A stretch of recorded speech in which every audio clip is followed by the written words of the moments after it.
Magandang araw ho sa inyong lahat mga kapatid. JDB uli ang inyong gabaglingkod. Pag-usapan natin ngayon, ito pong tanong na kapag na-impeach ang Vice President, sino ang papalit? Pwede ba si Sandro? Sabi nila. Pwede ba si Sandro, Sir JDB? Alam nyo, ang sinasabi po ng Constitution, punta tayo ng Constitution natin. Okay? Ang sabi ho ng ating saligang batas dyan sa Section 9 ng Article 7, okay, ng 1987 Constitution, whenever there is a vacancy in the office of the Vice President. So, ang vacancy naman po sa office of the President, isa lang naman lagi yan. Di ba? Vice President lang yan. Ngayon, during the term, hindi ko, yung mga yusik asik na iba yon. Wala naman dapat ganun yun eh. So, mga alali lang talaga yun. Siya lang yun at saka stock niya lang ang tao ron. Okay, sabi rito, during the term for which he was elected, the President shall nominate a Vice President from among the members of the Senate and the House of Representatives. Okay?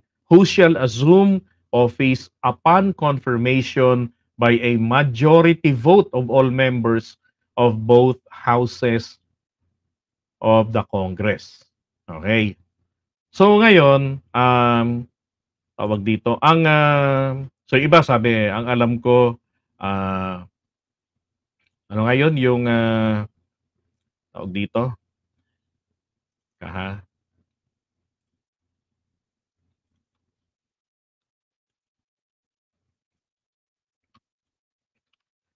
sabi nila, ang alam ko, ang Senate President. Okay? Hindi po ang Senate President ang papalit.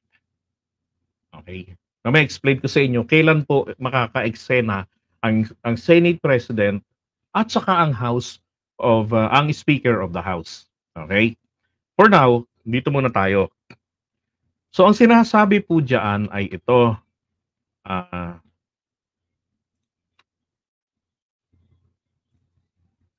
So pagka meron daw pong bakante, ibig sabihin permanent disability ng Vice President, no? O kaya naman temporary, okay? So hindi po kukuha ang presidente, hindi po ibig sabihin na mandatory Senate President, hindi po. Ang binanggit po dito members ng Senado at ng Kongreso. So alin po sa kanilang dalawa sa buong kapulungan ng mga senadores at ng mga kongresista pwede pong kumuha ng magiging Vice President ang presidente ng Pilipinas. Okay? Katulad ng nangyari ito nung panahon po ni Erap. Naalala niyo yun? Nung makuha ni Erap yung makuha ni Gloria Arroyo kay Erap yung presidency. Ano nangyari doon? 'Di ba? Sino ang Senate President doon? Sino ba ang Senate President doon? Hindi ko maalala kung sino eh. Pero ang nangyari doon, ang pinili po ni Gloria Arroyo ay si Teofisto Ginggona. Ano ang posisyon ni Teofisto Ginggona? Ang posisyon niya po ay minority leader. Okay, minority leader. Pwede bang questionin ito ng Senado o ng Kongreso? Pwede ba nilang dalhin ito sa Korte Suprema? Hindi po maaaring dalhin sa Korte Suprema yan.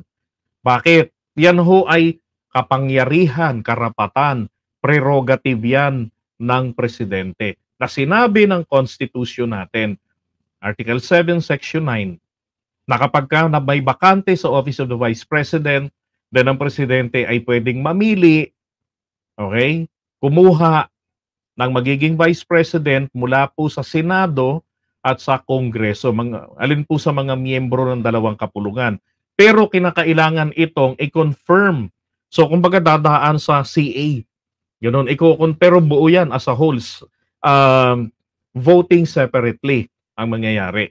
So si Kongreso, the 315 congressman, majority nila kailangan ikumpirma na okay kami dyan, pabor na kami dyan. Confirmed na sa kanila. Tapos dito naman po sa Senado, majority din. So kung 24 senador natin, 13 ang kinakailangan. Paano kapag hindi po nakuha yung requirement na yan? E di pipili lang uli siya. Ganun. 'Di ba? Lalo na yung mga kumokontra sa kanya, hindi niya pipiliin yun. Siyempre pipiliin ng presidente kung sino.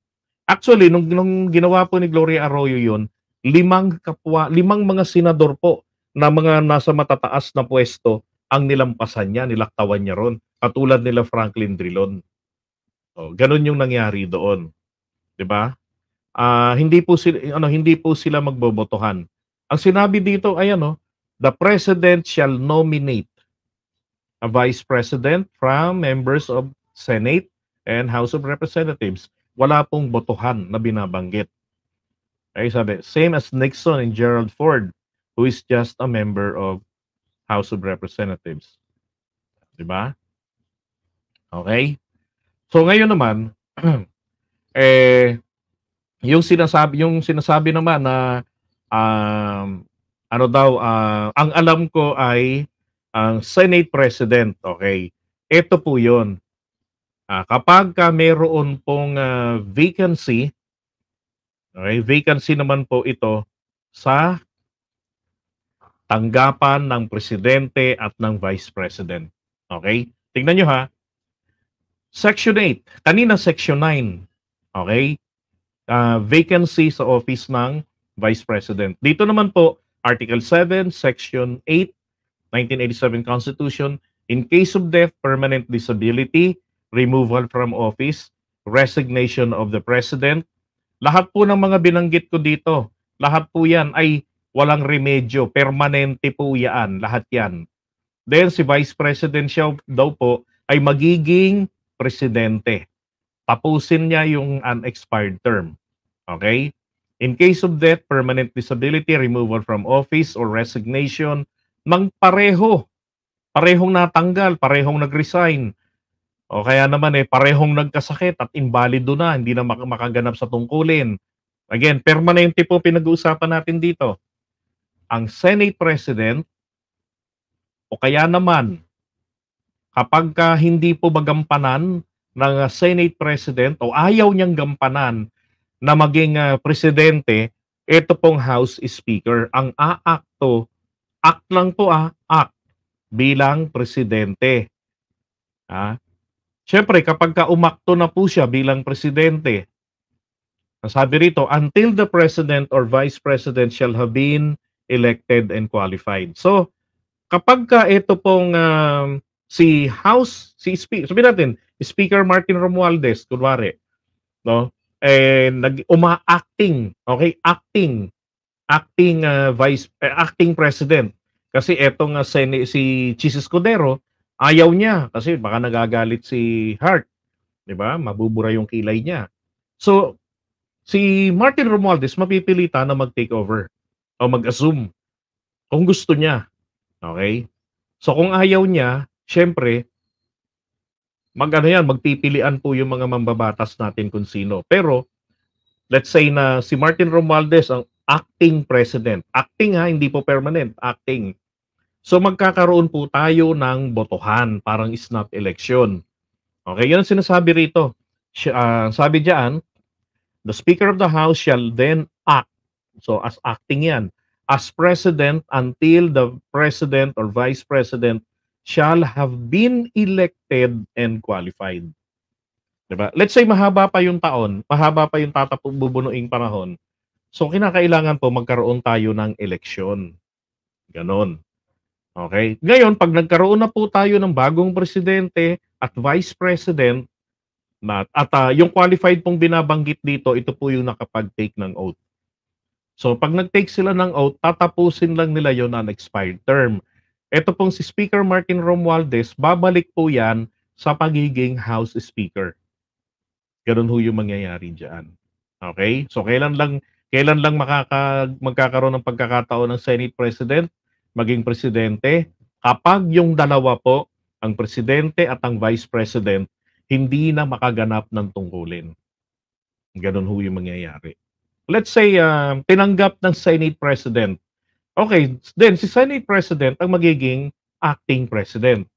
And then, magkakaroon, si House Speaker ba ay magiging acting vice president, hindi po. Tatalon tayo rito. Magkakaroon din po ng botohan. Okay, magkakaroon. Pwede silang tumakbo kung gusto nila. O etong si acting president, Mig Subiri, tatakbo pagka-presidente. O, para tatapusin niya yung term na 'to 'pag nanalo siya. 'Pag natalo naman siya, balik pa rin naman siyang senador, eh. O, 'di ba? Nothing to lose except money. Okay? So, sana malinaw po, yung, pinaliwanag ko. Sorry hindi ko na ipakita, eh. Eto, okay? So, anyway, mache-check niyo naman po 'yan sa sa internet. Type niyo lang doon, 1987 Constitution, Article 7. So, edi 'pag nandun ka na, babain mo na. Tignan mo na yung Article 8 at saka yung, Article 9. Okay? Eto ho naman kasing pangalawa rito, ang sinasabi rito, Congress shall by law, Congress, Senate and House 'yan, shall provide who shall serve as president in case of death, permanent disability or resignation, and the acting president. Sa kanila naman kasi talaga manggagaling, pero kailangan pa ring magbotohan. He shall serve until the president, vice president shall have been elected and qualified and be subject to the same restrictions and powers and disqualifications as acting president. Okay? So maliwanag. Liwanag na yan, Oops, alisin na natin.